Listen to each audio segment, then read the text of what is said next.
Hello, everybody. I hope everyone is having a great day. So, it is March the 5th, which is Social Work Month. So, happy Social Work Month, everybody. I'm so excited about this month. Like, this is our month, our time to celebrate ourselves, the work that we do in the community, with the clients that we serve. So, I'm super excited. I would love to know how your agencies are supporting you in honor of Social Work Month, if they're doing anything special. We had our membership call today, which we do every Thursday. So, I said that as a part of me um, hosting my membership every week, that I wanted to go live after the membership just to kind of talk about some of the things that came up that we're discussing. We're in our 12-week year model. So that's the planning system that we use to help reach our goals for the year. So we're all kind of operating within our 12-week year goals. March is the last month for our first 12-week year. So we were just kind of wrapping up, looking at the goals that we have, being very specific and strategic about the things that we need to do. So I was working with all the members individually to talk about where they are with their goals and what things that they need to do to finish this first year out strong. So it's really exciting. I'm happy, so happy that everybody is making progress on their goals and really enjoying the membership. So I'm really, really loving that. So, what I wanted to do today in honor of Social Work Month. So, typically for every Social Work Month, I normally do like a badge for Instagram, Facebook, but I really wanted to kind of look more into what the NASW was doing this year for Social Work Month.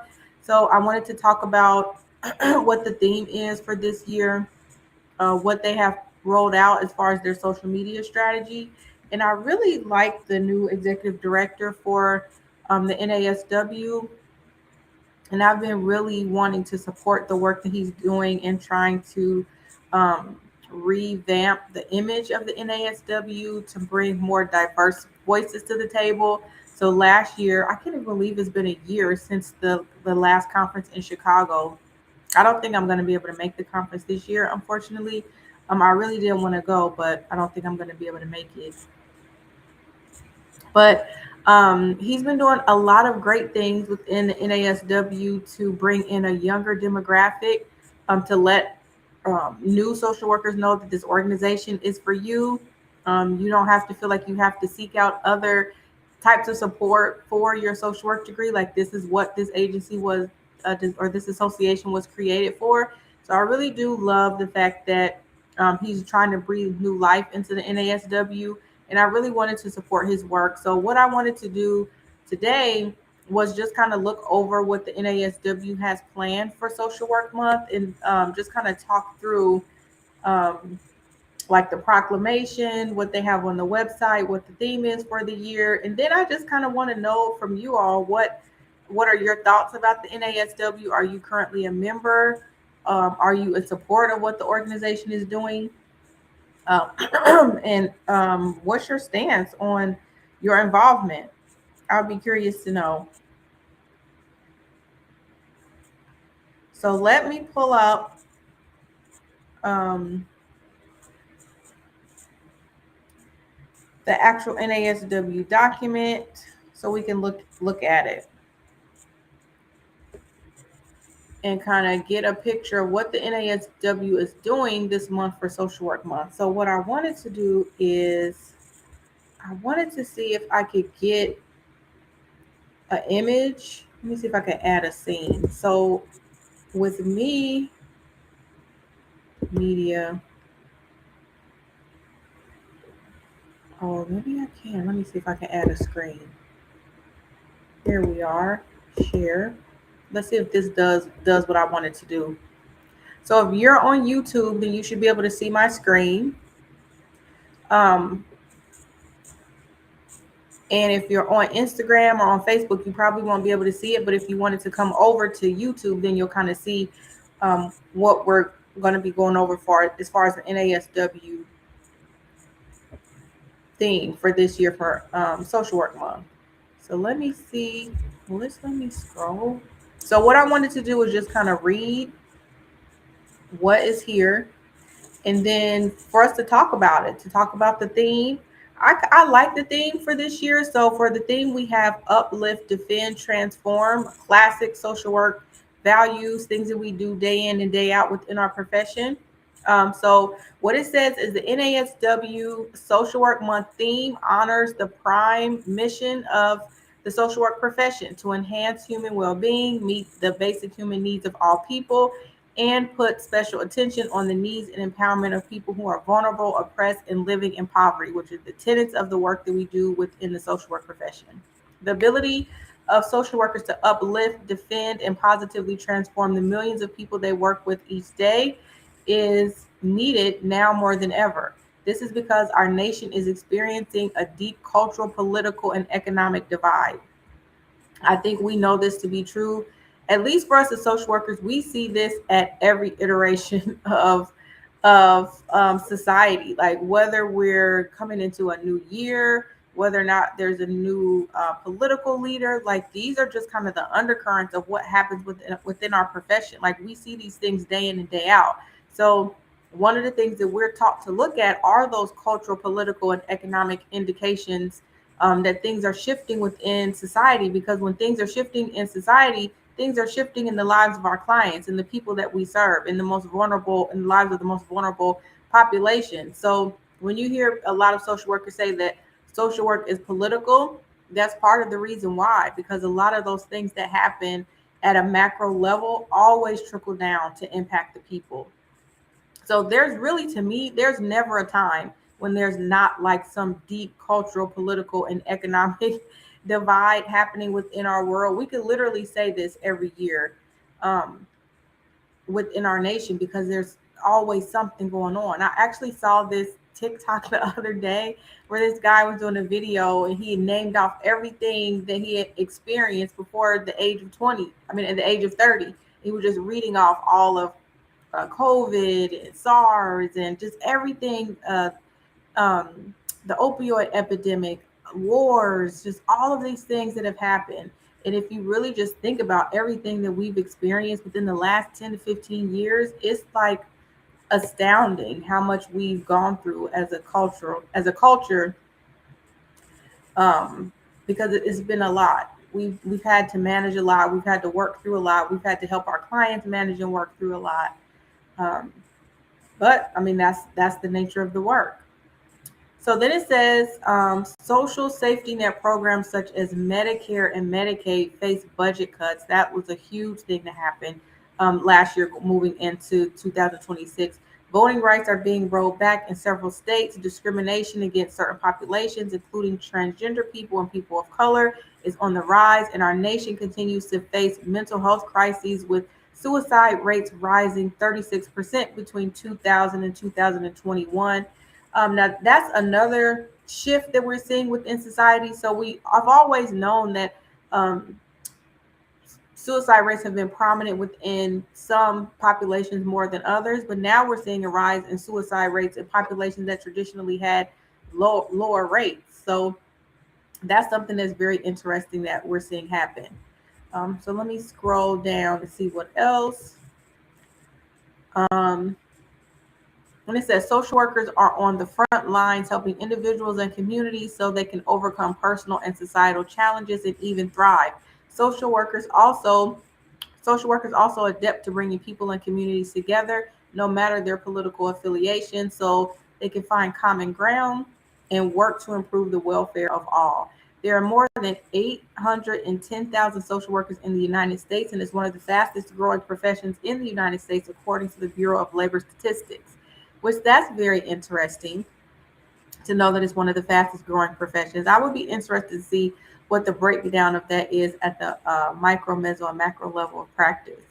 Um, social workers are Social workers are in all areas of society, with veterans in schools, social services, child welfare agencies, and adoption and foster care, um, medical care, health care, and in state, local, federal government, to name a few. So this just speaks to the broad range of work that we can do with our degree. You know, sometimes you'll hear people talk about what all can you do with a social work degree? And is a social work degree more limiting than a psychology degree or a counseling degree? One of the beauties or sometimes the frustration with our degree is the fact that it is so broad and there are so many things that you can do. It can really open up a lot of opportunities for you to be able to create and design the life and the career that you want. But the options can be so overwhelming. You sometimes don't know where to start. You oftentimes hear people talking about being multi-passionate. To me, that just means you've not really nailed down a place where you want to hone in your focus for you to really be able to drill down your skill set. Um, and there's a lot of opportunity for you to be able to do a variety of different things. Now, one of the things that I do think is important is as you're thinking about all of these areas that exist within the social work profession, all of those exist within some type of social or political system. One of the things that I'm really trying to help social workers to understand is that not only are you able to practice within these social and political systems, but you can operate something outside of these systems where you don't have to be held down by red tape and bureaucracy and uh, funding requirements and productivity standards and expectations. So even outside of these traditional structures, social workers are finding ways to be able to build something that doesn't create a lot of the traditional barriers that we experience when we're navigating our career. You have social workers who uplift, such as social workers of the year Victor Strong of North Carolina. Not sure what that is. A leading suicide prevention expert. Social worker of the year, Victor Strong of North Carolina, a leading suicide prevention expert who helps people get the mental health support that they need. You have social workers who help defend, such as Caitlin Ryan at the Family Acceptance Project. Ryan advocates for LGBTQ youth, helping them gain acceptance and support of their families.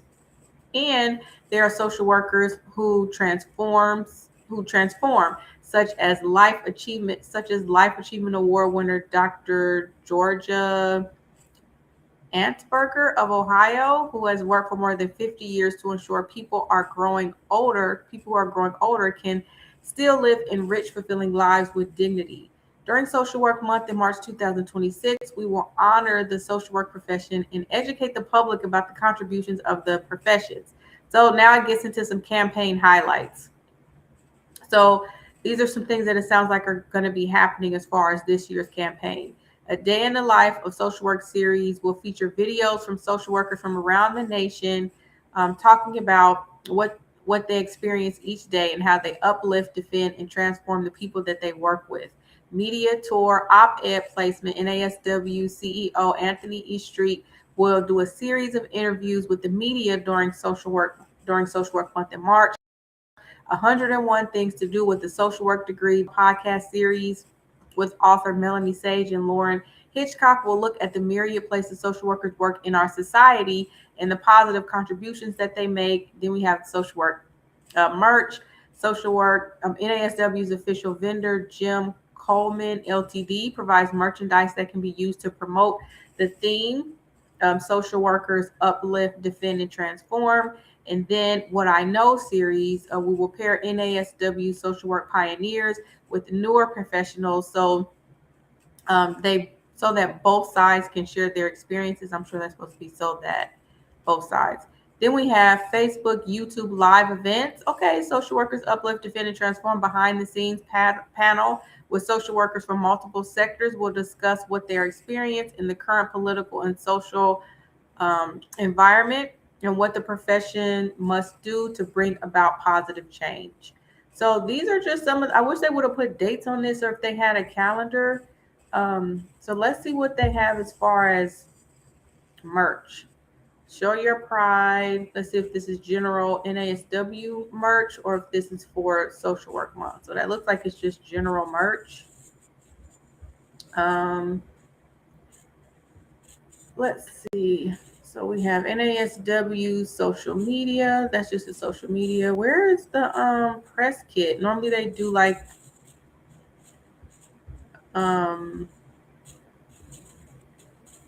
oh, is this it? Social work marketing rationale. Let me go back one. Okay, here it is. So we did the theme and the rationale. You have the 2026 logos, the promotional gear. We'll look at the social media toolkit in a second. So this is the promotional gear that they have. Social work, best team ever. Okay, a legacy of courage. Okay, so we have, what is that? I guess where you could just, I don't know if that's a brochure. Then we have some t-shirts, things you can take notes on, a bag, drinkware, um, more t-shirts, mouse pads. So just some different products that you can get. It seems like you can get to celebrate this month. And then let's look at the social media toolkit. Let's see what they have available. So we'll see if they have a like a frame that they did. So general social media strategy. So if you're looking to promote Social Work Month and you wanted to like be a part of what the NASW is doing, these are ways that you can help support what the NASW is rolling out for Social Work Month. So let's see. Social workers are hard at work during the busiest time of the day, so they aim to post around lunchtime in the early evening. That's when they are scrolling through their phones. We find our best engagement happens outside of traditional work hours when people are looking at their phones while lying in the bed or early morning, having lunch, taking the train before starting their commute home, or curling up to stream their latest Netflix obsession. Okay, so let's see. Before you hit record, a picture may be worth 1,000 words. Always add a visual element to your post. Oh, so this is just kind of giving you advice suggestions on if you want to post on social media, like what are some techniques that you can use if you're wanting to promote Social Work Month on your social media pages. TikTok, where your voice travels faster, short, fast, intentional content wins.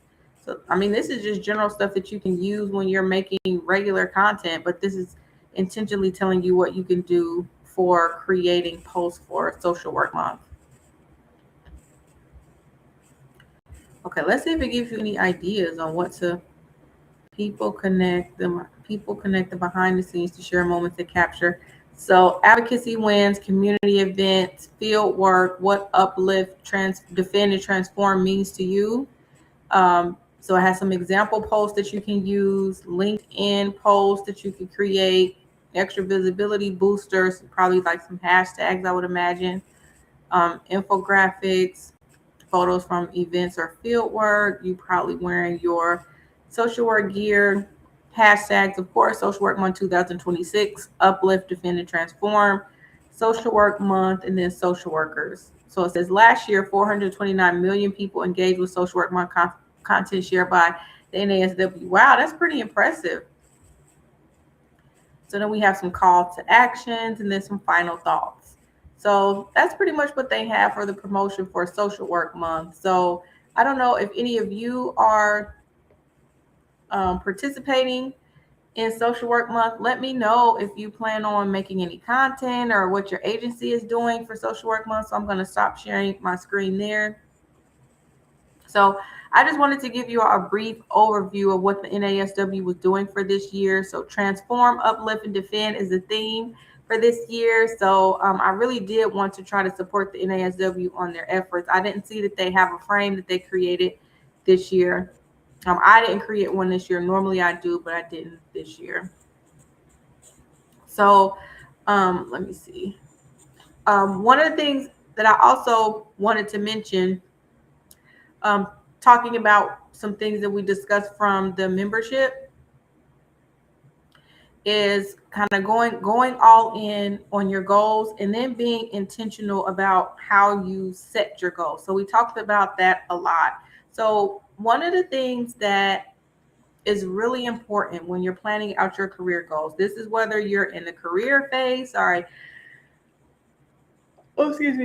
this is whether you're in the career phase, the scaffolding phase, or the social work CEO phase. So the career phase, you know that I say when you're working your 9 to 5, that's where you're like developing your skill set, recently graduated, or maybe you've been in the profession for a really long time. You are nailing down your area of expertise. Or the scaffolding phase, when you decide that you want to build something for yourself. You've been working in your career for 3 to 5 years, and then you say, I think I want to create a digital product or coaching or a YouTube channel or become a content creator or start a consulting company. That's when you move into the social work scaffolding phase. And then the social work CEO phase is when you say, I think I can go all in on this. I can really build something for myself and become a full-time entrepreneur. So I always encourage social workers to decide where do you want to fall when it comes to navigating your career. So let me share one of my YouTube videos where I talk a little bit more about um, those phases of professionalism. Let me see if I can find it on my channel. Let's see, here it is. I'm not gonna play it. Here, skip this. I really just wanted to show you all the now the back end of my YouTube channel is gonna look a lot different than what you see, or what I see is gonna be different than what you see, just because I optimize for conversions and sales on my YouTube channel. But let me see if I can share my screen, and then I can show you all the video that I'm talking about. You should hopefully be able to see it in that corner. So this is the video. You can see it right here in the corner. 3 social work career paths that no one is talking about. So I mentioned about that video where you can learn about the 3 stages of professionalism that I talk about. And right now, I think this is a 16,000 views, which is really good for my channel. So if you haven't watched that, I encourage you to watch it. Let me leave the link in the comment section if you just wanted to check that video out. And I go into a little bit more detail about the 3 stages of professionalism. So when you're thinking about what you want to do with your social work degree, it's really important for you to nail down. I always talk about beginning with the end in mind. And what that means is you want to think about what is your end goal. Like, what is that long-term goal that you want for your career? And sometimes when you're just starting out, that can be really hard to do because, like how we talked about before, there's so many options of things that you can do with your degree.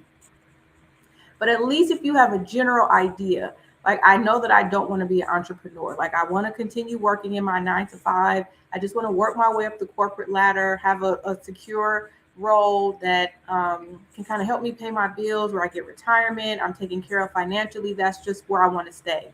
So when you start in your career, that's your end in mind that you're working towards your entire career. Or you might say, I know that I want to be an entrepreneur. I just need to figure out how I can get from the career phase to building something for myself. And that's why I created the scaffolding phase, because that's exactly what it is. Like, you need that scaffold. When you think about a scaffold, it's like that solid, secure foundation that you can use to just kind of, what's the word? Like, just to transition from, if you're in the career phase, then you go to the scaffolding phase, then you go to the social work CEO phase. I think I'm thinking of leapfrog. So you could just kind of leap over to your next point, your next professional destination, and you don't have to feel like you have to take this huge jump, like you're in the career phase and then you jump into becoming a CEO. Like, a lot of times that's where people fail, because you feel like, I'm just going to have faith and just go all in on my goals and go all in. Well, you don't have to sacrifice your secure income or your 9 to 5 job, or the fact that you get a paycheck every 2 weeks. You don't have to compromise that if you know that you want to go into entrepreneurship. You can safely transition into the scaffolding phase and then just build something on the side of your 9 to 5, just until you get some momentum, or until you learn your target audience, or you know what sells, or you know how to position yourself online, or you know what you want to offer. So you don't have to take that huge leap if you don't feel comfortable doing that. You could just kind of, stair step your way there. And I think that's a better option for a lot of us who might be risk adverse. Maybe you don't have a high risk tolerance to be able to just jump from career to becoming a CEO. So that's something that I recommend. So you can look in the chat to get access to that video if you want to just look at the full process of what I talk about. So when you're navigating your goals, you want to start with that end in mind. Like, do I want to stay in the career phase? Do I want to try to build something for myself, but then keep my 9 to 5? Do I want to build something for myself and then transition into becoming a full-time business owner? And then when I become a business owner, what kind of business do I want to build? How many staff do I want to have? Do I want to create something outside of a private practice where I can still use my degree and credentials? So those are all the things that you want to think about, but then you want to make your goal specific to that end goal. So a lot of times we take all of these different winding paths and do a lot of roles and execute ideas that really don't have anything to do with the end that we have in mind. So with you planning out strategically and specifically, that's going to help you be more clear on the things that you should be doing and the things that are just time wasters. Because sometimes we think that just because we're doing something that we're making progress on our goals, but it could really just be deferring you or deterring you from taking a straight shot to the thing that you actually want to do. So someone says, I'm going to see if I can pin your comment. Oh, can I not do that? Reply, show. Oh, there it is. Okay. So I wanted to pin your comment. So what are some real macro jobs that aren't difficult to get into? How do I want to answer this question?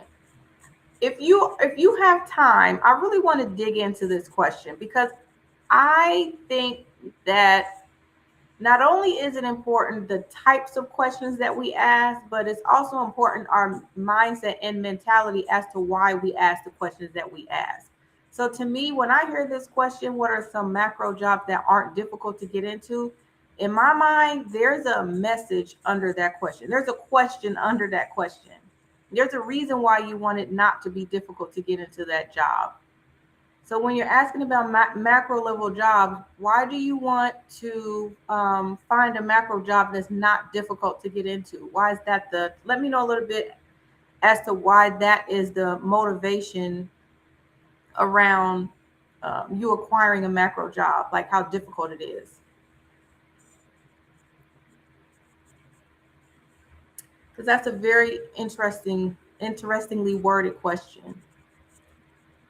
Now, when we think about macro level jobs, those can be jobs that I'll mention the macro level jobs that I worked in. So mine were mostly in higher ed. So I worked at a university as a what was my title? Dual enrollment coordinator. So oh wait, hold on. I think something got disconnected. Streaming. Update the channel. Oh, I think it's I think Instagram may have got disconnected. Um, so when I first started in my macro level work, I worked in higher ed. I worked as a dual enrollment program coordinator for, I don't know if any of you have ever heard of like trio programs where it's like young scholars. Mine was seniors to sophomores. That was the name of the program. So I work with high school seniors. That's exactly what we did in the program. We work with high school seniors to help them take college credit so that they can work to become college level sophomores. So in their senior year, they will come on campus and enroll in college level courses so that they would have that coursework ready to go when they graduated from high school. And then the university paid for that.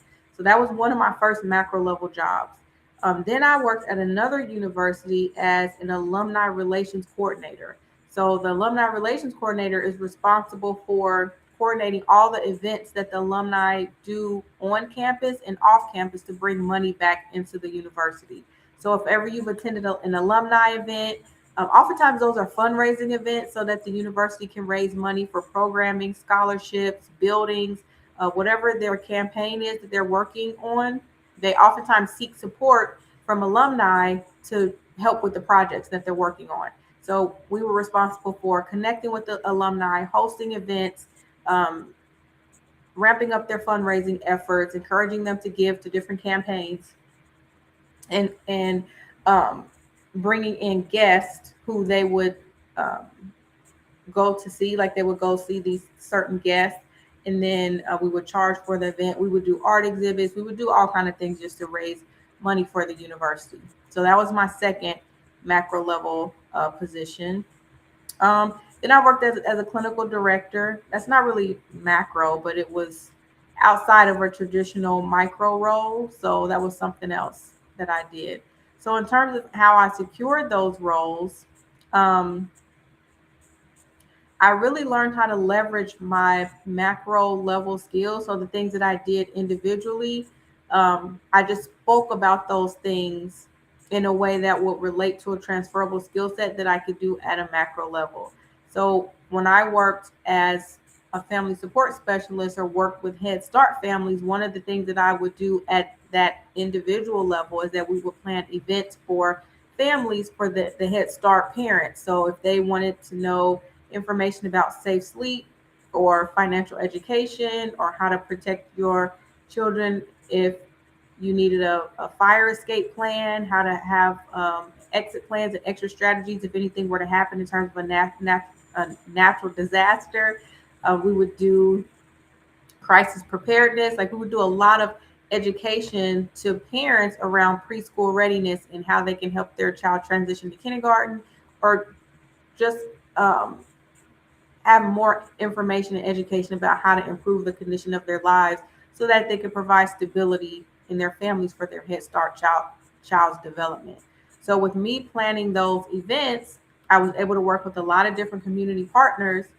But from that experience, with me applying for the position at Alumni Relations, that was really an event planning role. So I just talked about the event planning that I did at a micro level and then translated that knowledge and expertise into how I could deliver that same level of planning and organization at a macro level. Because at the end of the day, when you're planning an event is planning an event. It's all about organization, execution, keeping track of schedules, timelines, time frames, all the things.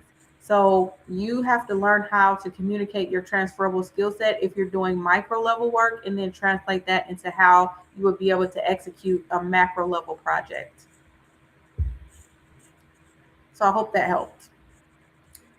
I just think social work advertises how broad and versatile the field is, but the information is not advertised equally.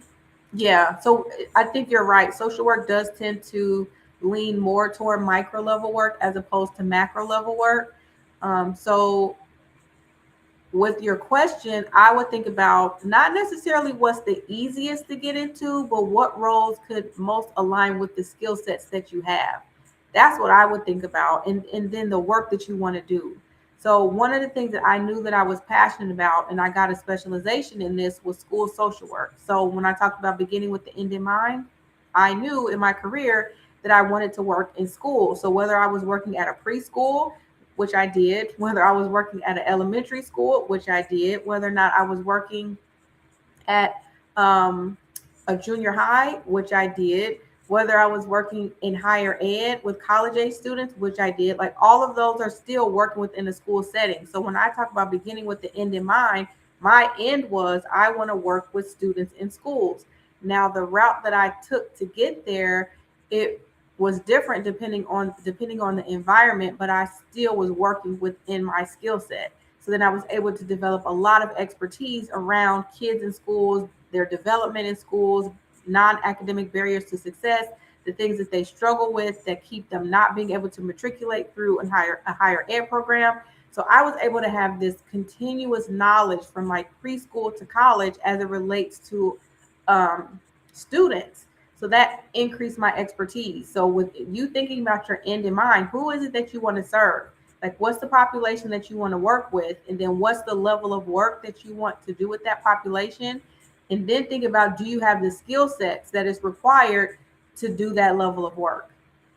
And those are the macro roles that I would go after. So if you want to do, you can put in the comments like what's the population that you would want to work with the most. If you know it's adults, if you know it's youth, if you know it's school age, if you know it's geriatric, is it working in a hospital? Is it policy? Is it working with the government? Is it working in media? What is that population goal problem that you want to solve? And then you can just look into roles and positions that can be in alignment with who you want to serve and the work that you want to do. So I know that was a long answer to a short question. But I mean, it's a lot to think about, a lot to consider, and a lot to plan.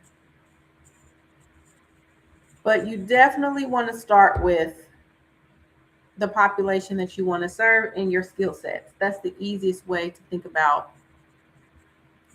Because at the end of the day, when you're deciding what social work career that you want to do, whatever your job is, it's all about marketing. It's about how you market yourself. It doesn't mean that you have to have all the skills and all the experience. It just means you need to know how to market yourself as the best candidate for the role that they're hiring for.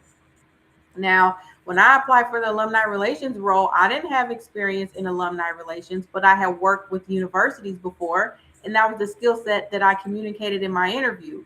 So I took my micro level experience. So when I was working as a site coordinator for an after school program, our partnership in that program was with a local university, and they provided a lot of financial support and money to the program that I was working with inside of that elementary school. So we would meet with university staff. There was like a specific, it wasn't called school and community partnerships, but it was some type of like school initiative that the university had took on to work with school age youth. And they would have interns who would work in the program.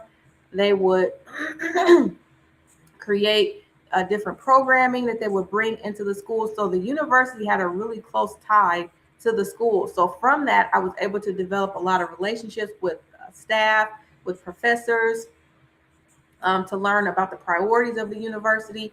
So I took that experience. That wasn't even the bulk of my work. That was only a part of what I did. But I took that experience that I have from working with university professors, different departments, their staff, and their interns, and then I translated that into a macro level job. So how I was able to relate that experience to what I could do for the university that I applied for. So that's really what you want to be able to do. Yeah, absolutely. So does anyone else have any questions as it relates to your social work career? If you don't mind, can you let me know where you're from, if you don't mind sharing?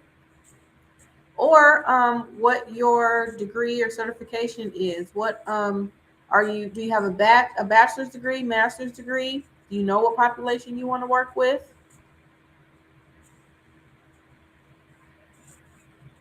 Just curious. So I think that's going to be really interesting that the NASW is doing that. I think they said 100 plus careers that you can do with the social work degree. I actually used to have a digital product that I used to sell, 112 careers in social work. I might bring that back. I probably will, just because I have so many new social workers who find my channel. And for a lot of you, right now, the content that I create is more about being in a scaffolding phase and then transitioning into the CEO phase, because that's where I am in my career. But I really do want to have content on my channel that helps social workers at each level of professionalism. So I might bring that 112 careers in social work digital product back, and then just add a little bit more to it. So maybe an additional training to help you just kind of get on your feet when you're first starting out into the profession, because there is a lot of information out there that can be overwhelming. And then sometimes if you're in Facebook groups, that can be a lot when you're trying to get your questions answered and just trying to learn how to navigate your career. So I definitely might um, bring that back. Oh no, what happened? It happens. We all make mistakes in our first social work roles. I know I did. I have a video on my YouTube channel where I talked about my mistake was so big that it got me fired from one of my social work roles when I first started. I was devastated. No one ever tells you what to do when you get fired from a social work. That's like taboo. It's embarrassing. One, no one wants to talk about it. When you're in that in between place of not having a job and people ask you what you do, is super awkward. And nobody really tells you how to navigate what to do after you get fired. I should probably do a video about that, because yeah, I had no clue. I had never been fired. I didn't know anybody who had ever been fired. I didn't know. I literally didn't know if I was going to be able to get another job. I thought that was the end of my career because nobody talks about what happens on the other side after you get fired. What to do when you get fired? That's a real thing. So, yeah, I'll probably do a video about that if you get fired from a role. So you can tell me what the mistake was that you made. So, like I was saying, my mistake was so big when I started. I mean, I was in my 20s. I guess I can use that as an excuse now. Oh my word, it was the most ridiculous, insane thing. I knew better. I should have known better, but this was my dilemma. I was so stuck on trying to be relatable because you remember how I told you I focused on school social work. I did that as a specialization. I had to be what, 23? And at 23, you really don't know how to navigate relationships with youth well at that age. Like you're just kind of still coming out of high school yourself. Like you've gone through that phase of college, but depending on your college experience, you're not really mature yet. You really don't have a sense of how to create strong boundaries. Your no isn't really strong yet. Um, like yours. At least for me, my confidence wasn't built all the way to where I felt comfortable not doing things. I was very like appeasing and people pleasing at the time because I really didn't have a strong sense of identity and sense of self. So when you're in that 20-year-old phase of life, it can be really hard for you to make good, sound decisions and stand on it and feel confident that you're making the right decision without second guessing yourself. So I was working in it was a junior high. I was working in a junior high with after school program, and these were a lot of the students who um, they had some challenges, but they were really good kids. But they had some challenges. They were some of them were the ones that would tend to get in trouble a lot at school, or their parents might not have been at home. They just kind of wanted them to have something to do after school, so they wouldn't be home by themselves. Those would be the kids. If they went home, nobody would be there. So they were a part of the after school program so their parents could work and do what they needed to do to take care of their responsibilities. So I got really close with two of the students in the program, two male students. And they would always come up to me and say, Miss Thomas, like just tell me things that were going on in school. And what were they? What, sixth grade, seventh grade, I think. And one of them indicated that he wanted to learn how to drive. So I took it upon myself to allow two of the students, no license. They didn't even have a permit, no license. And I took it upon myself to let them drive my car. Yeah. And when my agency found out that I did it, that's what got me terminated. That's even still embarrassing to say to this point. Like, girl, what would you think? They didn't have no health insurance. If something happened, like the liability of that. Ooh. So yeah.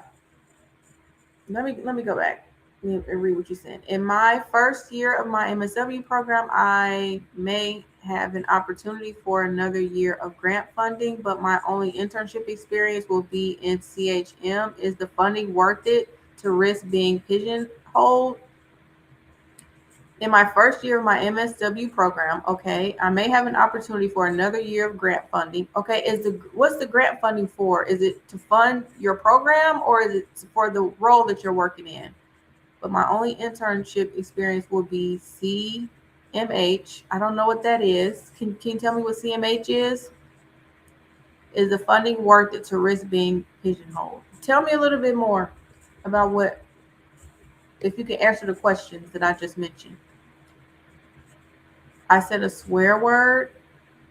I said she seemed, oh, but that was just my assumption. I didn't think she was. I really think she was tired. Sorry, I'm embarrassed to share. I understand we all have these lapses in judgment, just poor judgment, not thinking, trying to be relatable, being too comfortable. Like whatever the thing is, it happens. It happens. But I do think that when you're working in a professional environment, just like for me, like it's just those things you want to ask yourself the question, um, what could be the liability if I say this, or if I do this, or if I put myself in this situation, or if I say this thing out loud.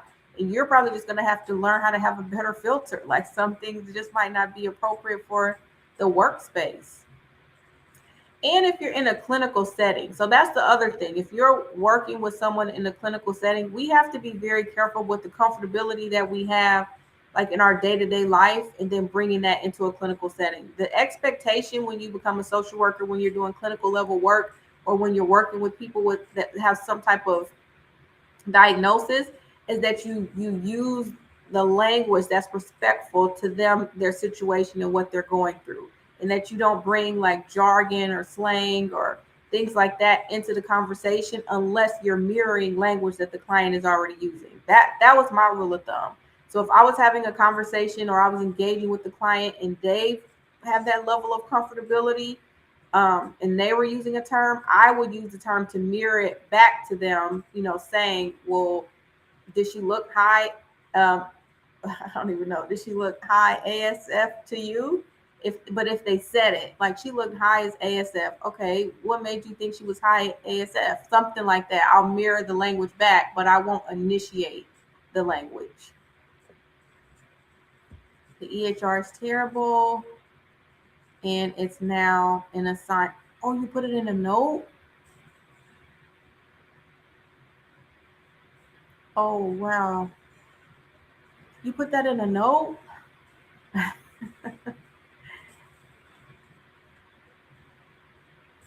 Yeah.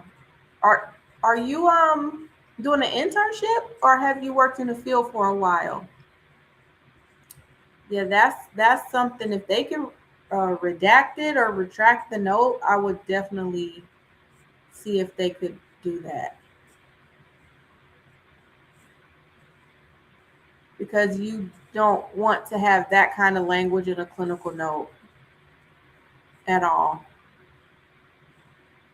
And I'm wondering, like, are you having chat gpt help you? Because in the age of chat, like, it's no problem trying to pull some clinical language for a note. I mean, as long as you're not adding specific client information, like, you really don't even have to think about what you need to add to the note if you know how to make a prompt correctly.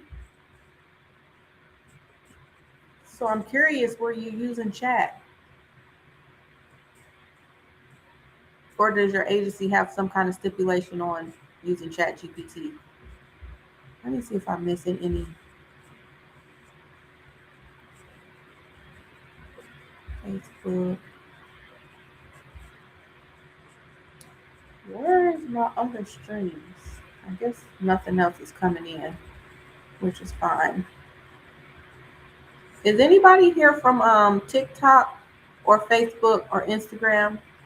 I'm seeing my YouTube comments come through. Anybody here from Facebook, TikTok, or Instagram? Let me know in the comments. So, does anyone else have any questions? Navigating your career, these dilemmas that we experience within the profession, oftentimes there's no rule book for these dilemmas that we experience. Sometimes we can have different scenarios that come up, but sometimes they're just unique to the situation in the moment. And there's not always a guide for what to do or what to say or how to respond or what's the best decision to make. And that's what can make a lot of this so tricky, is because there's nowhere to go to just get a clear answer. There's sometimes a lot of nuance and a lot of gray.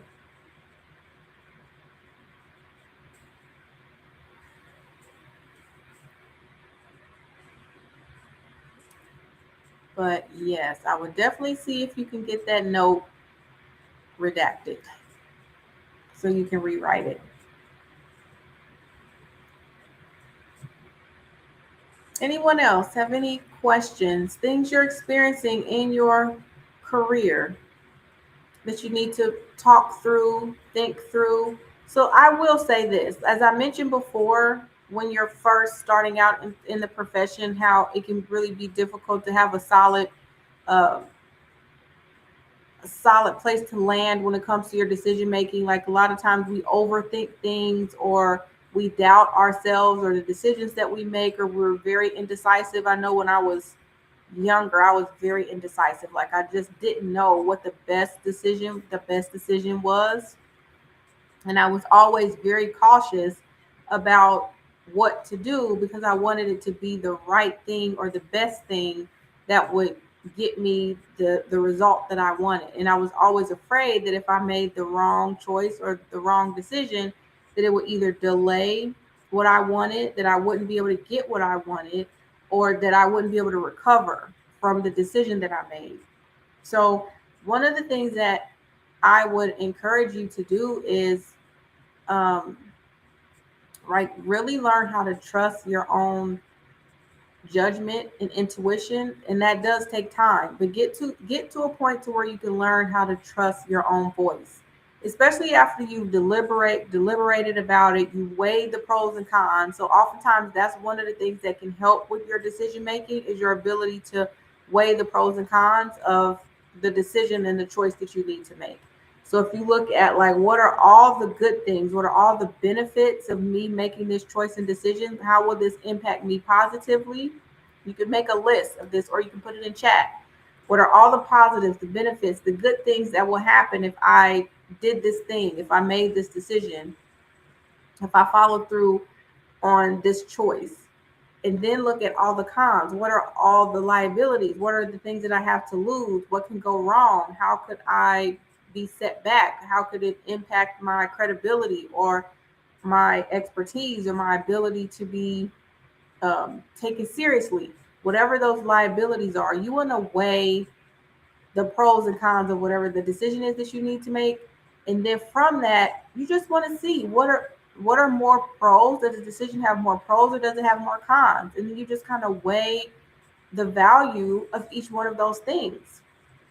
If you feel like you can recover enough from the cons, then it's a decision that you would need to make. If you feel like it would jeopardize or sabotage you, your career, your livelihood too much, then that might not be a decision that you want to make. If it's more pros and things that can benefit you, your life, your family, your finances, then that could be a decision that you will want to move toward. You also want to look at like the long-term and short-term benefits of things. So if something has a short-term benefit, but it's going to harm you in the long term, then that's something that you might not want to do. If it's a long-term benefit, but you might have to struggle a little bit short-term, then that might be a better decision.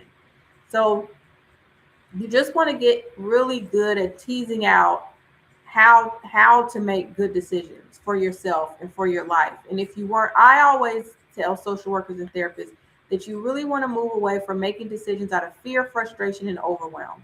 So whenever you make decisions out of fear, frustration, and overwhelm, because of what we know about the brain, I have a social worker's understanding of the brain, but because of what we know about like neurology, you're not operating in the executive part of your brain when you're making decisions out of fear, frustration, and overwhelm. When you're making decisions out of fear, you're operating in the limbic part of the brain or the emotional center of the brain, which shuts off your prefrontal cortex, and the decision making part, which is where you're executive functioning, problem solving, thinking things through, making good choices and decisions. If you're in the limbic brain, your executive is cut off. So you don't want to make decisions out of fear. Making decisions out of frustration, still in the limbic brain. Your emotions are flooding and overcoming your ability to make a good rational decision. So fear, frustration, and then if you're overwhelmed can be a fear-based response. Fear is in the base of the brain. So overwhelm is you overthinking. Could be where anxiety is coming in, where you're thinking about worst case scenario. You're still in the emotional center of the brain, in the limbic part. So you don't want to make decisions from there. So when I talk about fear, you're in the base of the brain. You're in the survival brain where you're thinking about How am I safe? Am I going to survive this? Is this going to harm me in some way? Your stress response is heightened. So your fight, flight, and freeze is being triggered. So you can't make decisions from the base of your brain or a fear-based response or have a fear-based response to a decision that you need to make because your prefrontal cortex is going to be cut off again.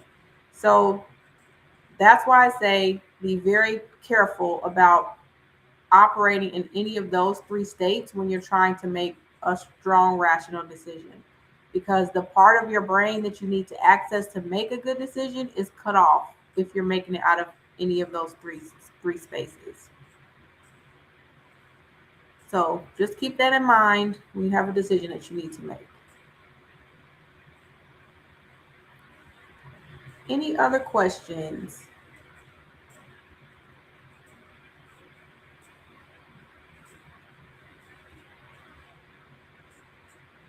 Are there any pressing decisions that you all are needing to make now in your career where you're kind of weighing the pros and cons of something or deciding what you need to do or a decision that you need to make, a pivot that you want to make in your career? Something that has been on your heart and mind to do, but you've not moved forward, not pulled the trigger. I probably shouldn't have said that for TikTok.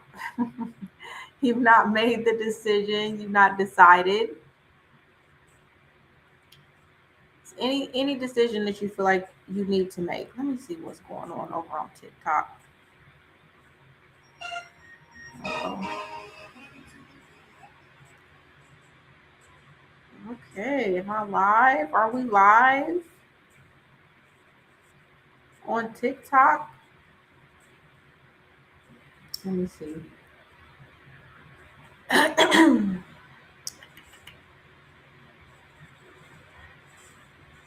I'm seeing if I'm live on TikTok because I can never tell. I really need my tablet. Oh, I am.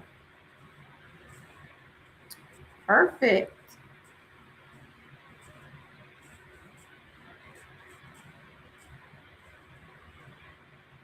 Oh my word. I got spammers on my live. And I don't know how to undo that. Not from here.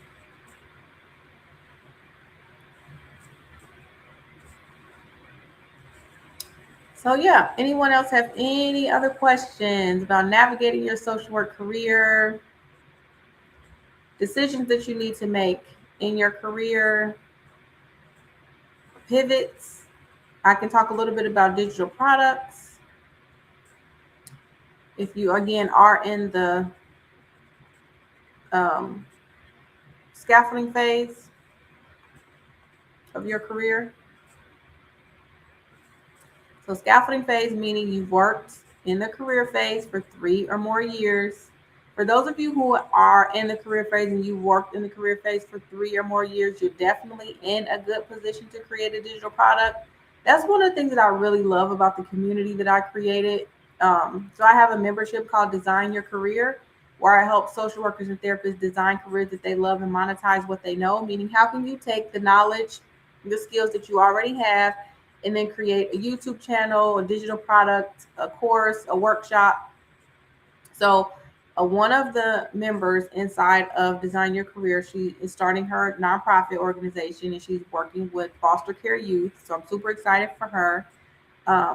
And she's like doing the things, starting her board of directors, thinking about her mission and her vision, building out her programming. We created a really strong, solid program for her when she's ready to get her 501c3 tax exempt status. So that's something that she's going to be able to do as a part of the membership when she's ready. Another member, she's working with veterans and is putting some amazing resources together for veterans when they're ready to transition into civilian life. Like, that's amazing work.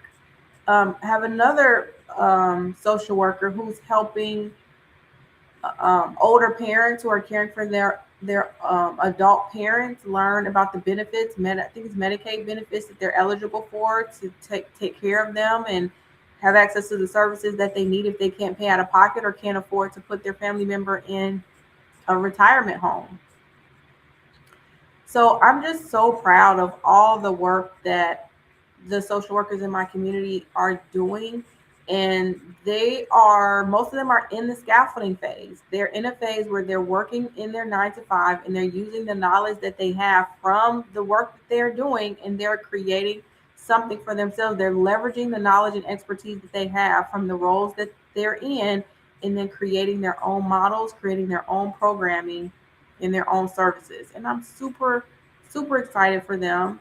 And just like it's possible for them to create it, that's one of the things that I help social workers do, is to begin creating your own digital product using the knowledge that you have. And it's not that you need another certification. One of the members inside of Design Your Career, she is going to be getting her financial social work certification.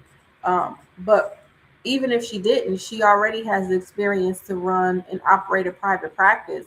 So even if she didn't want to get the certification, she would have enough skill sets to just learn about finances and still could do.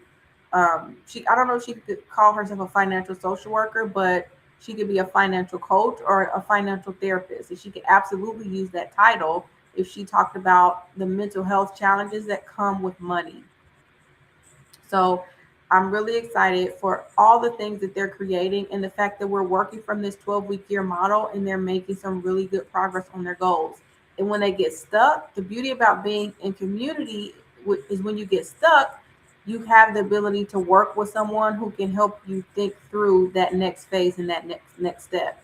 So you don't have to be held back by your own internal thoughts and your own internal dialogue, and you overthinking. You can have somebody who can like sludge through it with you to help you get to the other side of all of those thoughts.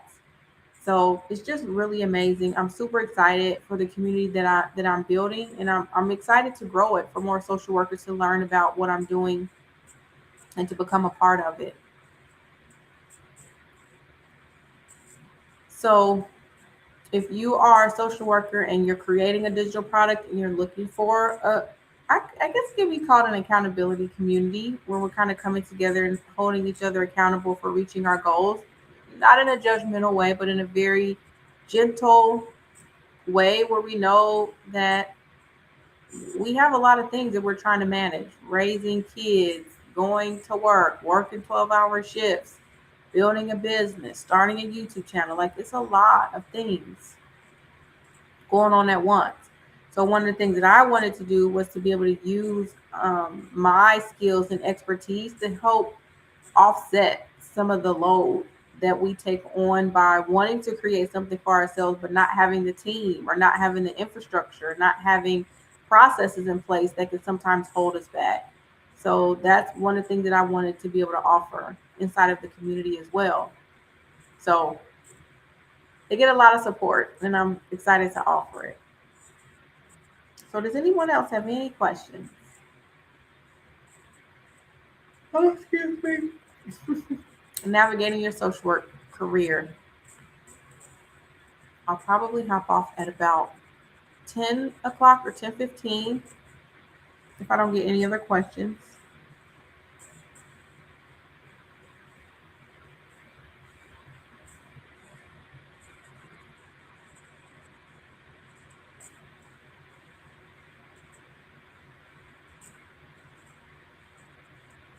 Any questions about navigating your career, working towards your goals?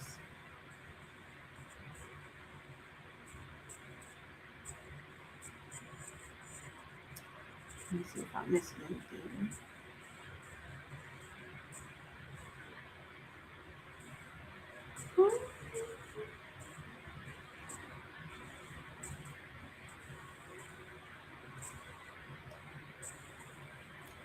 No questions?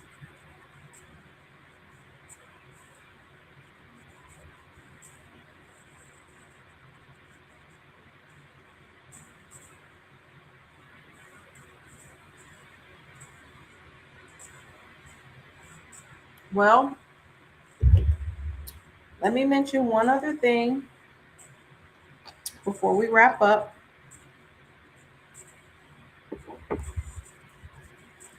Hold on.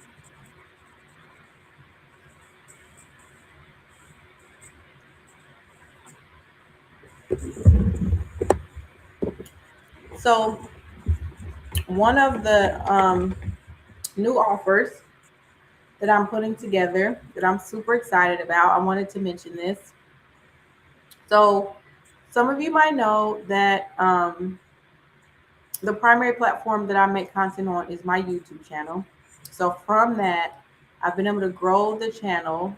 We're still growing, and I'm super excited. I mentioned multiple times on the channel that the goal is to grow to um, my 100,000 subscribers so I can get the YouTube play button.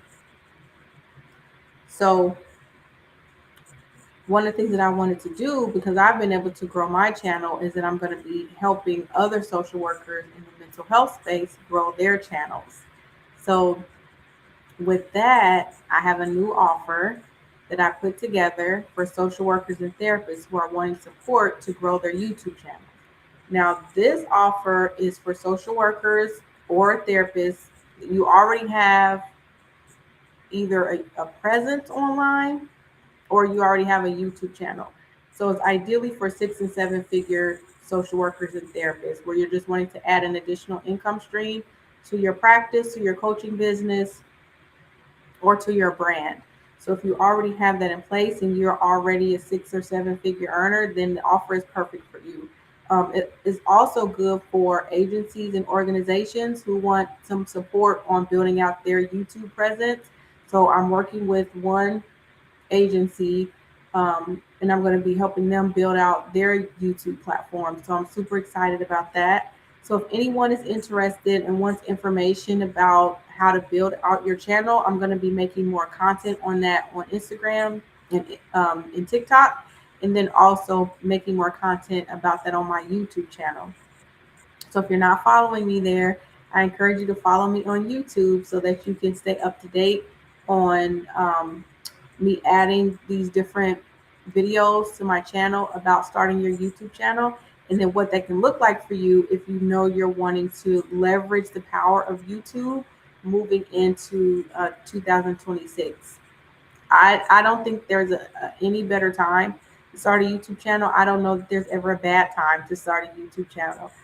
So as long as YouTube, which it is the second largest search engine when people are looking for information and are searching and trying to find answers to their questions, as long as that is the case, there's an opportunity for you to grow on YouTube and to start your channel. So I just want to show mental health professionals and organizations how easy it could be to integrate it into your channel and how little time you need if you have the right supports and the right systems set up. So I'm looking forward to that. So hopefully that'll be something that I can share soon with other social workers is how to build out your channel.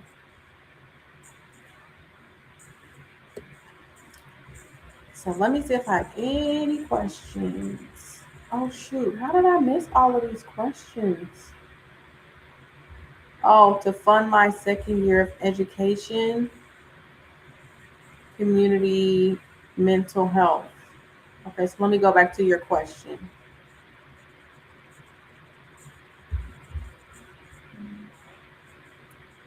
I may have an opportunity for another year of grant funding, but my only internship experience will be, is the funding worth it? If you're still here, why are you thinking you're going to be pigeonholed? If you have funding to have your, let me see what the funding is for.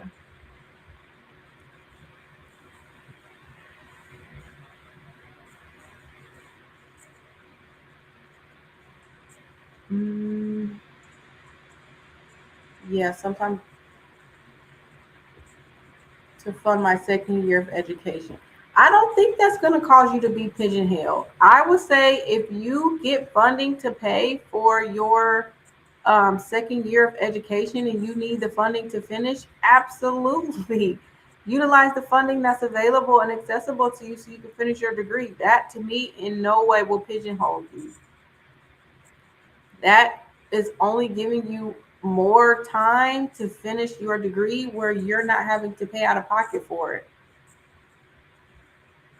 Now, if you're thinking you're going to be pigeonholed because that means you're going to have to spend another year in community mental health and that's not what you want to do, I don't think that is going to pigeonhole you. It's really going to depend upon the goals that you set while you're at that community health agency. There are a ton of different goals that you can create for yourself while you're there to strengthen your expertise, to develop your depth of knowledge, or to make connections in your community. Because you probably haven't even scratched the surface of the amount of resources and connections that that community mental health agency has that could be of benefit for you when you're ready to transition away from it. So I'm sure your agency has some type of fundraiser or annual event that they do in the community where they raise funds. If you've not volunteered for that fundraising event, or if you've not um, um, facilitated planning or help with the planning committee, those are some high level relationships that you could be leveraging while you're in that community mental health agency. You're going to come into contact with a lot of funders and people who potentially make decisions in the community. Um, so that would be an opportunity. If you're still a generalist in terms of your body of knowledge and you don't have a specialization, that could be an amazing opportunity for you to work in community mental health to see where the gap or the need is in your community so you can start developing a level of expertise. So that second year that you do with that agency, I wouldn't just allow it to be another year of community mental health. I would decide, if I were you, to target down on a niche or a population that you can work with. And then you can even approach your supervisor or um, who's who's ever over like training, professional development, to where you can start hosting trainings through your agency. You can start doing community education groups, focus groups, start developing curriculum. Like there's so many different things that you can do at that agency if you decide to stay. And it doesn't just have to continue to be community level work. You can see like the population that your community mental health agency serves, like look at their annual report, see who the primary demographic is for their who they serve. You can start doing advocacy work at the county and state level within your community. Um, if that's something that you want to do, you could ask to speak in front of your school board, your city commission, your county commission around the agency work. So it's so many things that you can do to like start making a name for yourself and developing a skill set and a knowledge base that can help you when you're ready to transition, and that way you won't feel pigeonholed. It's in a side note, I'm doing outpatient therapy, so it was not said to the client. Okay, that's good that it wasn't said to the client, but if you guys are doing like Medicaid billing, those notes are being evaluated. So it was a draft. Also, you can always go back to fix it. Sometimes they can reopen the note. Okay, perfect. So it was like some, yeah, I would definitely go back to fix that. This was offhanded, Apple no off the patient interaction. Okay, you should be fine. Where I was taking notes as we were going in got added to the tab. So I had the formalized note. Yeah, it sounds like you should be fine.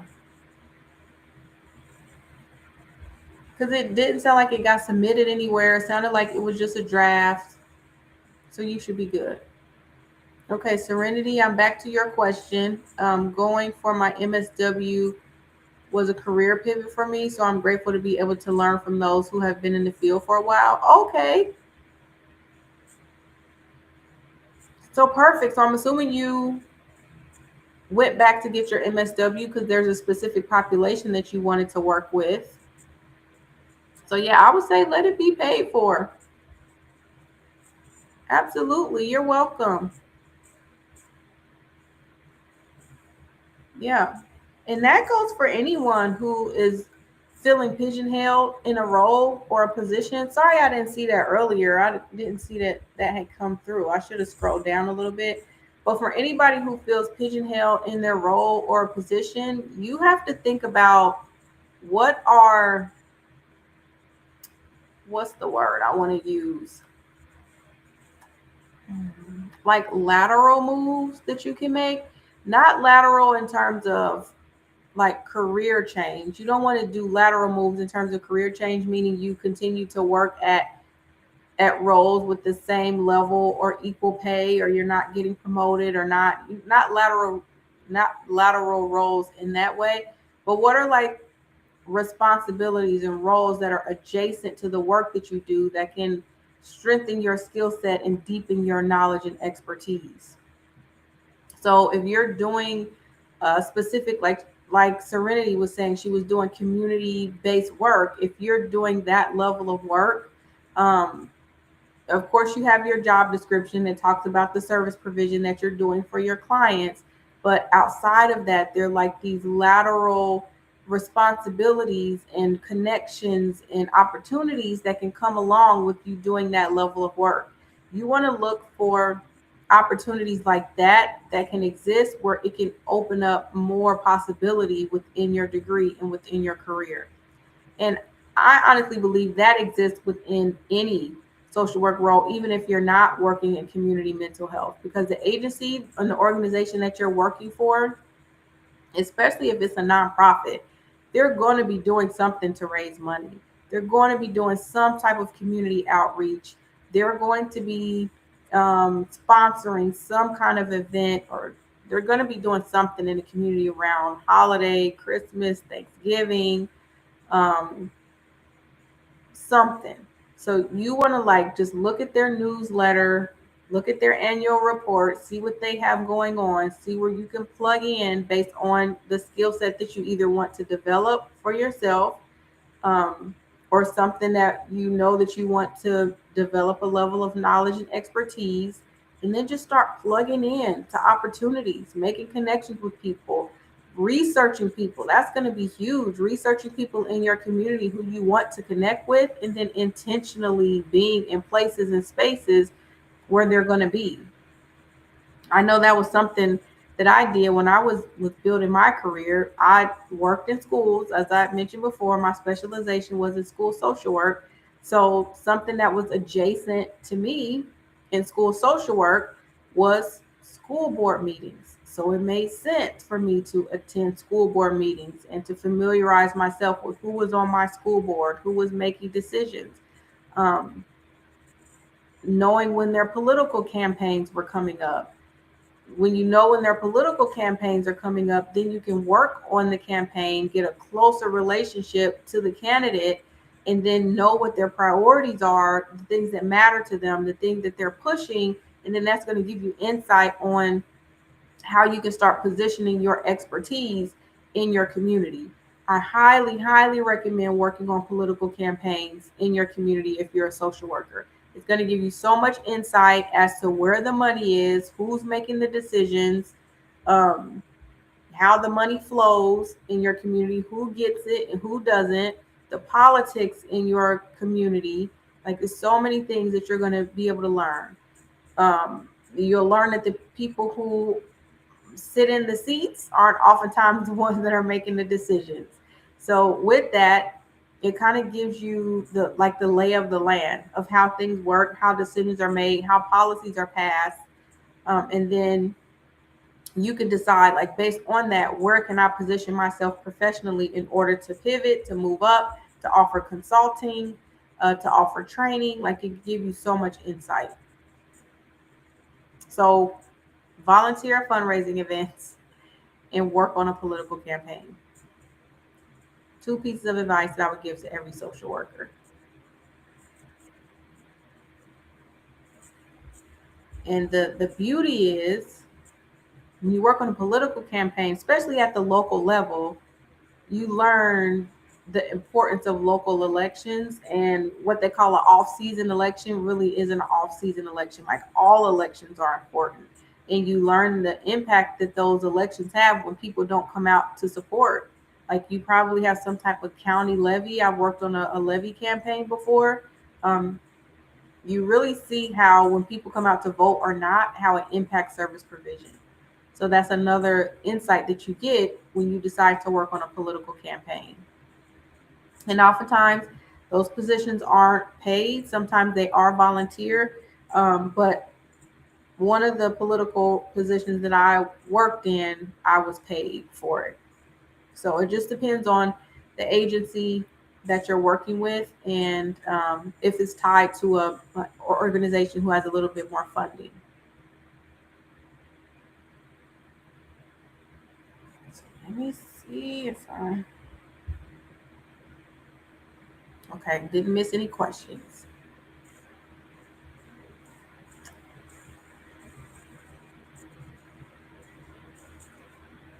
And I'm curious if going into your MSW was a career pivot, what were you doing before the MSW, or what was your goal in obtaining your MSW? What was your goal for your career? Because I think for any of us who come into the social work profession, what I've noticed is either we come into the profession because we have a desire to help a specific group of people, and oftentimes that desire stems from an experience that we had with that particular group, or something that we want to advocate for or against as it pertains to that group. It ties to something that you value is oftentimes the thing that drives why you go into social work, and then the type of social work that you end up doing. So I know that was the case for me when I was in school.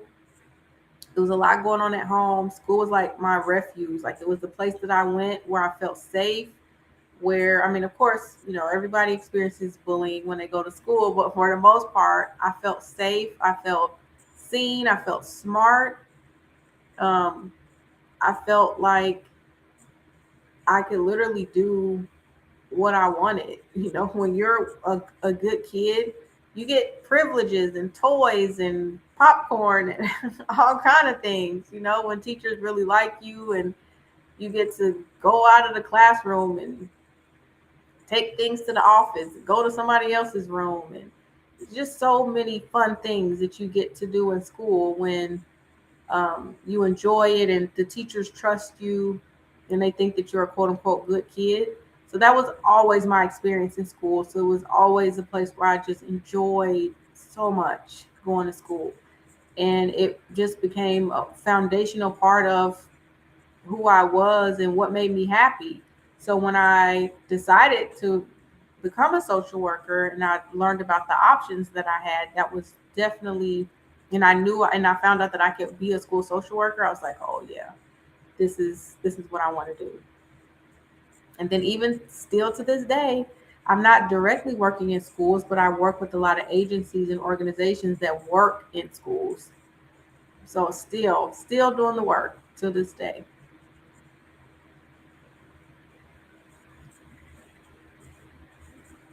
Let me see if I didn't miss any other questions. I could have pinned it, but oh, you're welcome. No problem.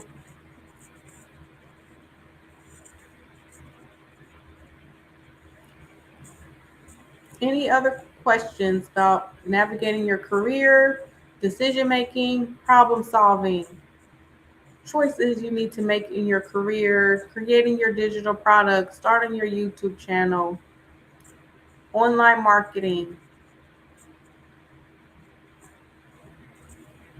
I'll be on here for a couple minutes answering any related social work questions that you have.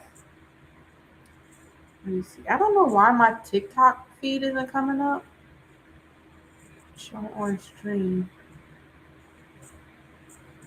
Oh, you worked at IT? Okay, I worked at IT for 14 years, specifically cybersecurity. I wanted to work more directly with people, specifically therapy. Oh, nice. Oh, wow. Chaplain and end of life care. Oh, yeah. That's heavy work. Much needed, but sounds like a calling for sure. Because that's a huge, huge pivot from doing that for 14 years and working with people at end of life. Yeah, that's amazing. Well, I hope you were able to hear the answer that I gave for the funding. I really think that if you decide to continue to pursue your degree, I don't think you will be pigeonholed. I think you should go with the thing that's going to allow you to have your degree finished and paid for. And I wasn't worried about being pigeonholed. I would just look for available opportunities, because if you have that skill set and being a chaplain or end of life care, like, people are going to seek you out for that, especially if you start to develop a name and a voice for yourself. So I wasn't worried about being pigeonholed. I would just worry. I would focus on, not worry about, I would focus on positioning yourself as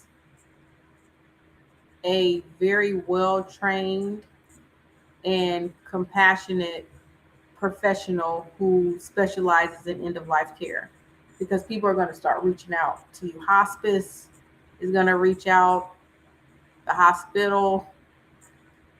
Um, I don't. You guys probably have is it Ronald McDonald House with working with kids who um, need hospital care.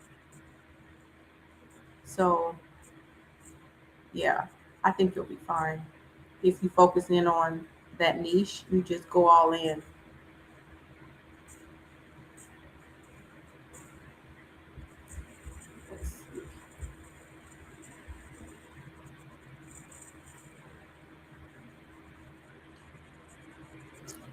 Any other questions?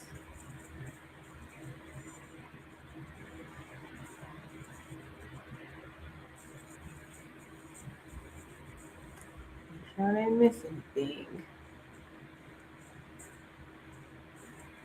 Oh, hi, Shawan. Thanks for joining my live. My chat on Instagram is not coming up. I'm on Restream, and I'm streaming on Facebook, YouTube, TikTok, and Instagram. And my feeds are not coming through, I don't think.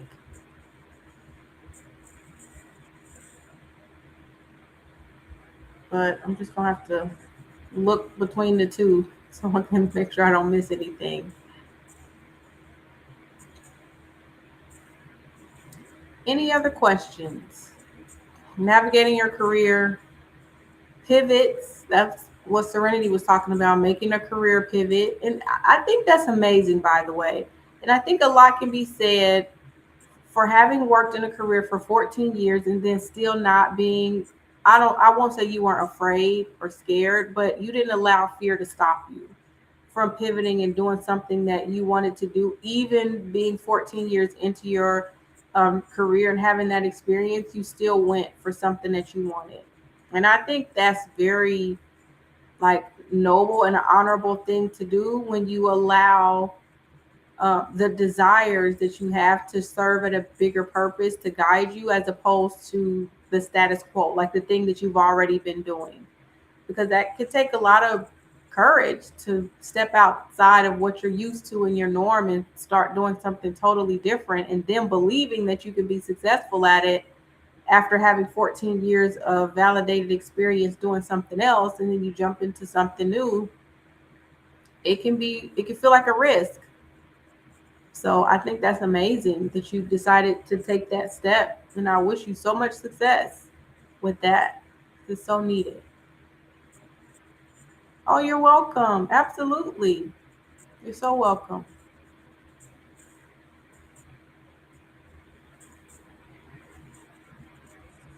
Any other questions?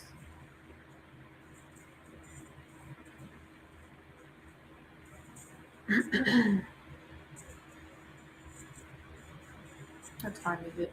10:05. I know I said I was getting off. Did I say 10:15?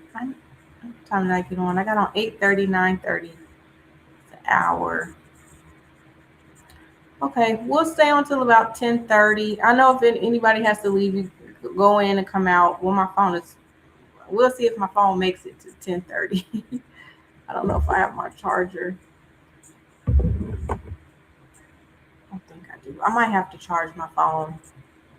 But we'll go. We'll see if anyone else comes into the room. I'll stay for a little bit longer to answer some questions. I was talking earlier about the NASW and the code, not code of ethics, NASW and social work month, and I was saying that normally I do a frame for social work month, but this year I didn't do one because I really wanted to support the NASW's effort at trying to bring in more social workers into the profession, change the face of the organization. I really do like the new executive director, Anthony, and I support the work that he's doing with the NASW, trying to ensure that younger people feel more included into the organization, that it's more inclusive.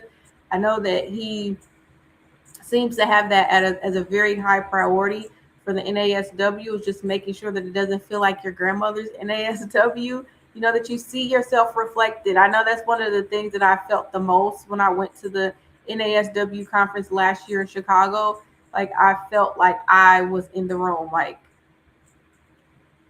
I wasn't an afterthought. So that was a really good feeling, and it felt inclusive. You can tell it was very intentional how the conference was done, and I really appreciated it. And I really wish that I could have gone this year, but I'm not going to be able to go. But I wanted to support the things that he was doing, support the NASW. So that's my goal for this year. And they didn't have a frame, so that's okay. We'll just try to still make some posts, be supportive, use the hashtags. I read a little bit off of the website earlier today.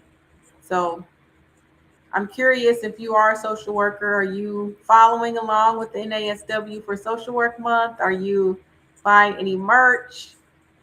Um, I read the theme for this year. I really like the theme. I have to go back to see what it was. I think it's like defend. Let's see. It is uplift, defend, transform. So that's the theme. Which to me, classic social work, like the underlying tenets of everything we do within our profession. And like I was saying earlier, I don't know that there's ever a time within our profession where it feels like we get a reprieve. Like the things that are going on in the world today, to me we can always point to a different time where we were still going through something. Like it seems like it's always something that we're navigating. The highs and lows of it, is not always the same. It definitely ebbs and flows, but in terms of there always being something that we're fighting against, advocating for, standing up for, protecting, defending, like that's just the nature of the work to me. So I really do appreciate the theme. It feels nostalgic, like this is traditionally who we are, just kind of keeping our foundation grounded. So yeah, I did definitely want to support a lot of the work that they're doing. So it seems like they're going to be doing some lives, having some conversations, like webinars, of course, the conference. So we'll kind of like stay up to date and see what's going on with the NASW on that. So I don't know if I'm gonna make it to 10:30.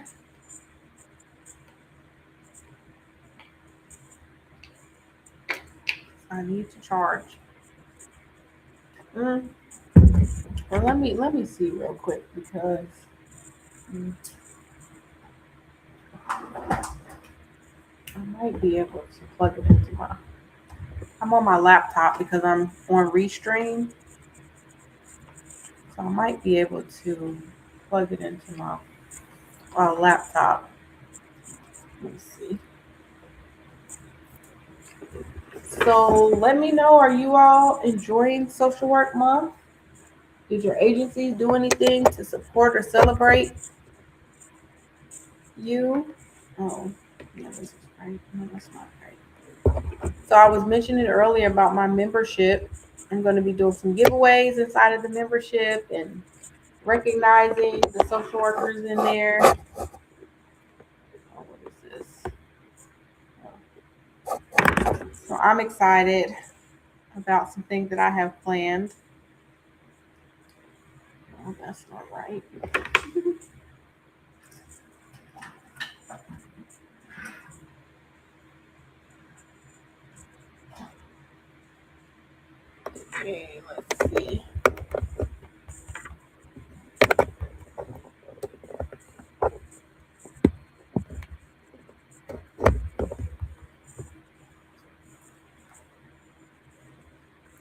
Okay, so we're charged.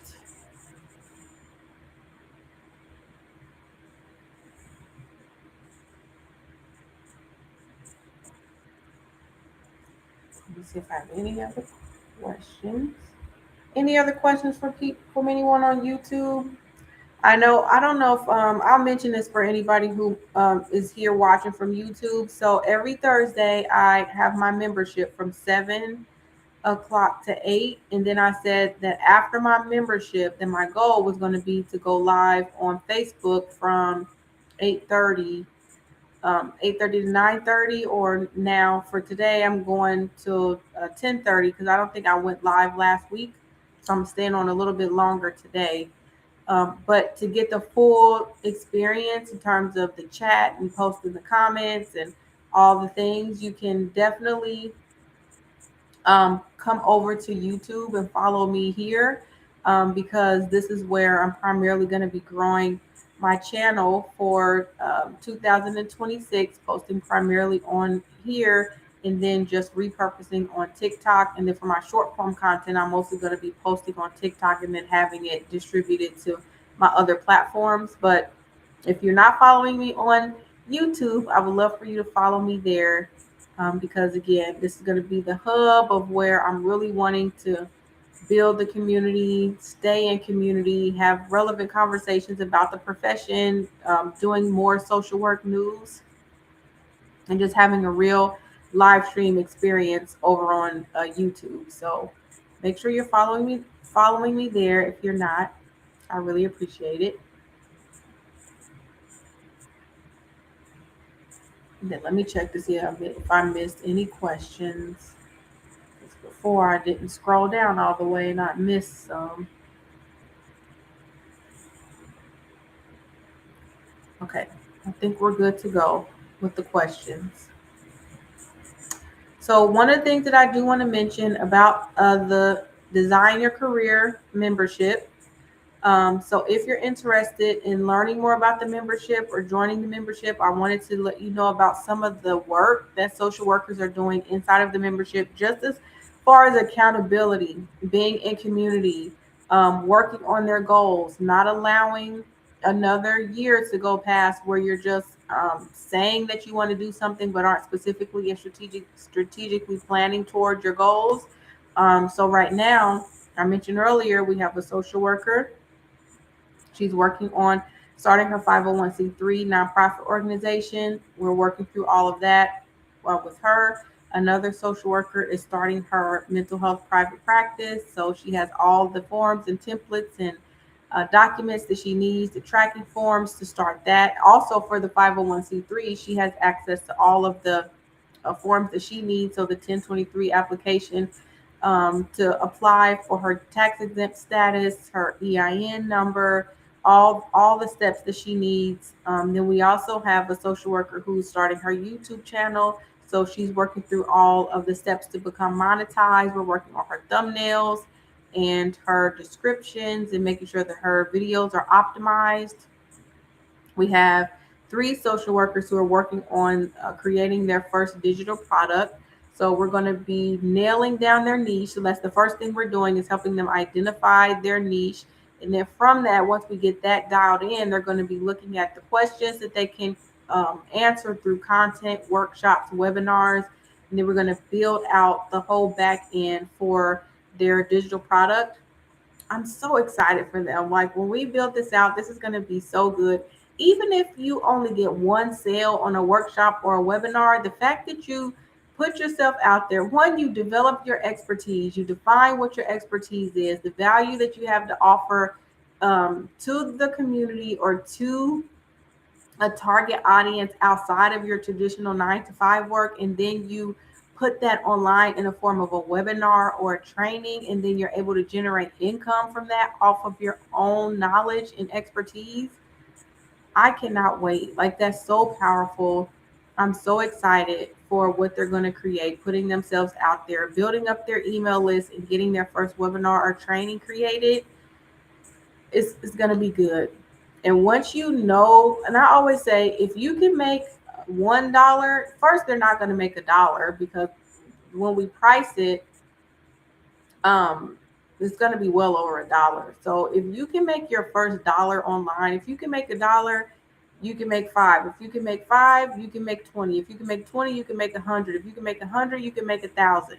So once you learn the strategies of being able to create something one time, put it out there on the internet, and be able to generate income from it, that's just like rinse and repeat. And you just continue to do it over and over again. So I'm so excited that they're going to be creating this, putting their offers together, putting their expertise out into the world, and then being compensated for it on their own terms. Like they get to set the price. So if you ask like, well, what should I charge? How much should it be? Whatever you want to charge for it. Like you get to decide what the price is. Nobody tells you that it has to be this or it can't be that. You get to decide the price that you want to charge. And oftentimes we undercharge for things because we want it to be affordable and accessible, which is fine. I mean, there's a market for that. Oftentimes, when you notice in the online space, you'll have people who do what we call high ticket, or you have people who do low ticket. So there's a market for both. Just you're just playing a different game in the marketing space. So we'll decide on the price that's going to fit for what they're offering, and then I can't wait to post when they get their first sale. I'm going to be so excited for them. So you'll be hearing more about what they're creating because I'm going to be also promoting it on my YouTube channel. So that's one of the other things inside of the membership. So not only do you get like the accountability and the support and the templates, the resources and the tools that you need to work on your goals, but because my YouTube channel is growing and I already have some authority on the space, then I'm going to use my platform to be able to promote the services that they're offering as well. So it's just going to be a win-win altogether.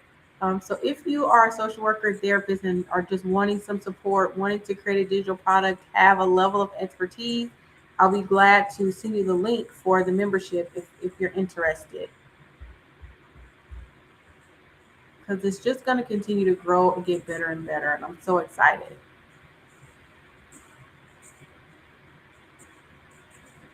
And I don't think there's any more powerful thing to do in your career than to learn how to leverage your expertise and experience to create something for yourself. That's literally something that no one can take away.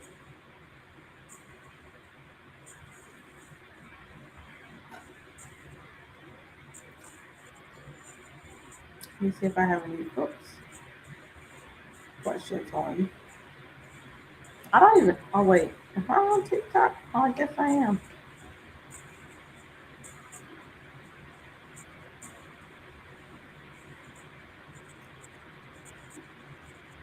Let me see if I have any questions.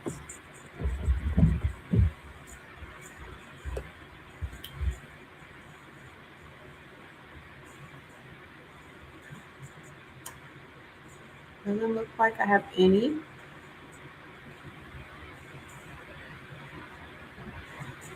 So I was really considering posting more inside of I have a Facebook group. I'm debating. Like I had started posting inside of the group, but then I stopped.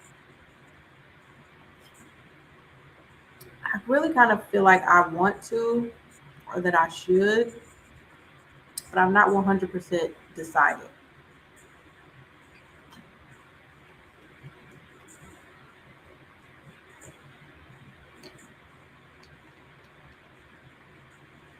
But I kind of feel like I do want to post there.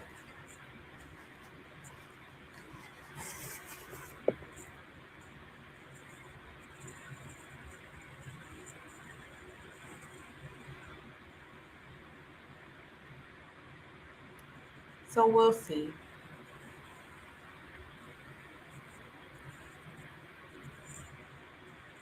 And I don't know if is it anyone here from Facebook? I know I keep asking because it's not showing up in my feed.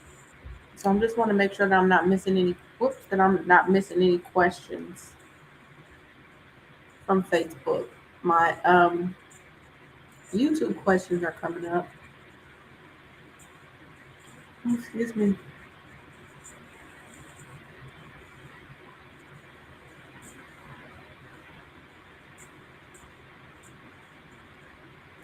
But I'm not seeing anything from Facebook.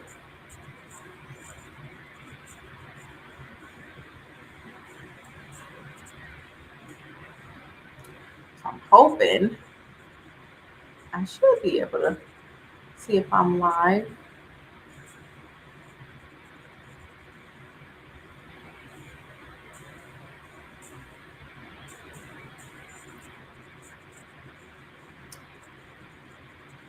Okay, so I'll take the last couple of seconds to see if we have any questions. If not, then about 10:30, I'm going to wrap up the live and just want to encourage all of you to again, if you're following on YouTube, please make sure that you're subscribed to the channel so that you don't miss out on any of the upcoming content.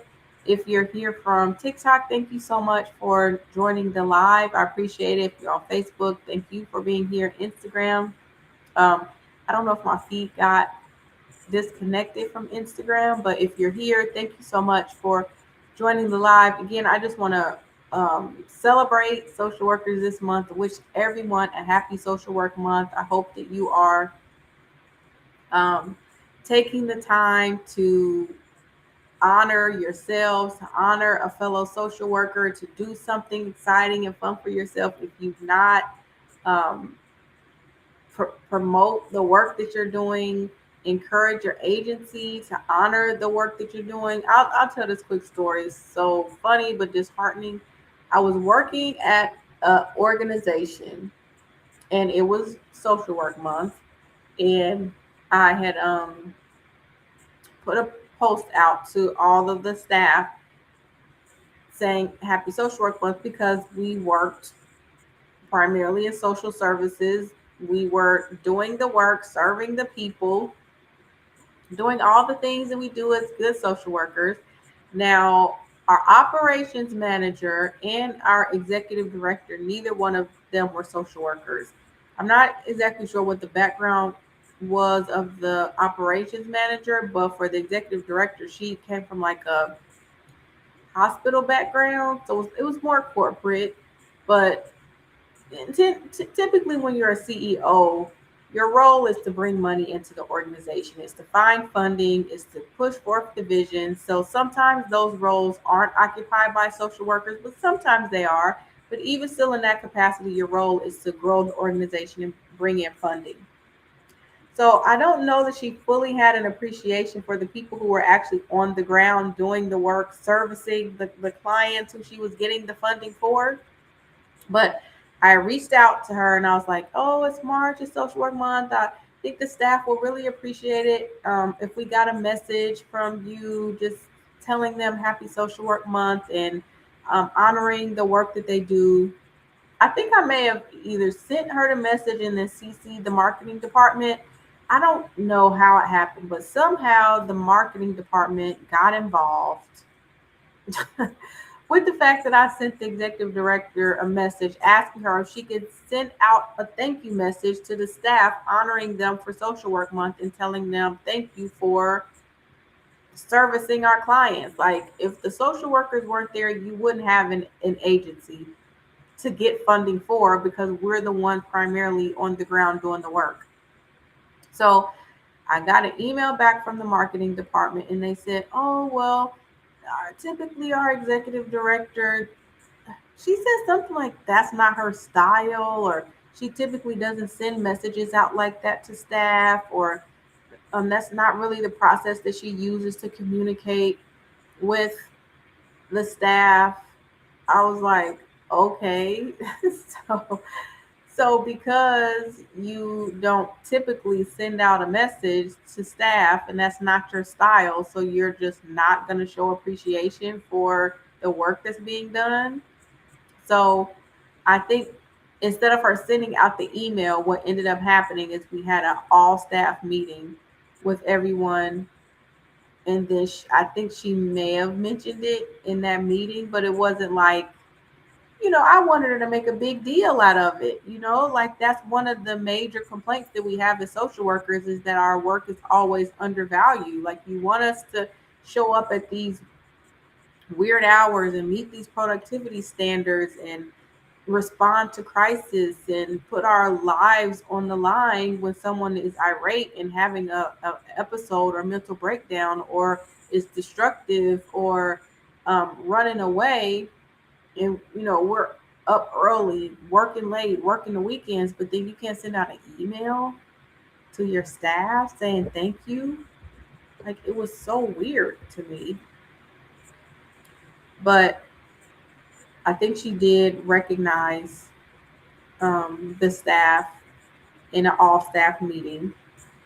But I'm saying all that to say I think it's unfortunate that we have to do it, but sometimes, put some pressure on your leadership to make sure, especially if you're in a leadership role, and you have some authority and decision making power, put some pressure on your leadership to honor your staff, to honor your workers, to pay tribute, to show appreciation, to do something to show that they're just not some people filling a role who seem replaceable. You want your people to feel like they have some value and some meaningful contribution to the organization that you're building outside of the services that they provide. So I really encourage anyone who's a clinical director, an executive assistant, an administrative assistant, an operations manager, if you do anything where you have a lever that you can pull in terms of getting leadership to take action on behalf of your social work staff, absolutely do it.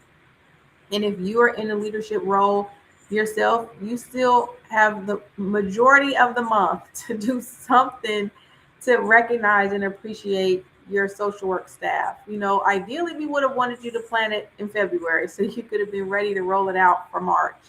But if you didn't, or if you haven't, please just take time to honor your social worker, show some appreciation, do something outside of the day-to-day grind and the day-to-day work to show that you value them and appreciate them.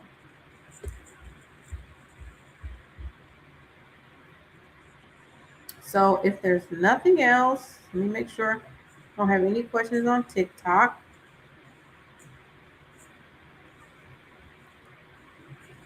Okay. I don't think we have anything else. Thank you all so much for joining my live. I really appreciate it. So I'll be live again next Thursday, same time, 8:30 to around 9:30. Depending on how many questions and how much engagement we get, I can possibly go again until 10:30. We'll see how long. But just want to encourage you all to take care of yourselves. I know it's a lot going on in the world right now. Um, like I told my social workers in the membership, make sure that you stay connected to yourself emotionally, connected to people who love and care about you. Go outside, touch grass, take in the sun, show gratitude and appreciation. Um, because even in times like this, we have to have an anchor to keep us grounded and focused on the things that matter. So thank you all so much for joining my live, and I'll see you all next Thursday.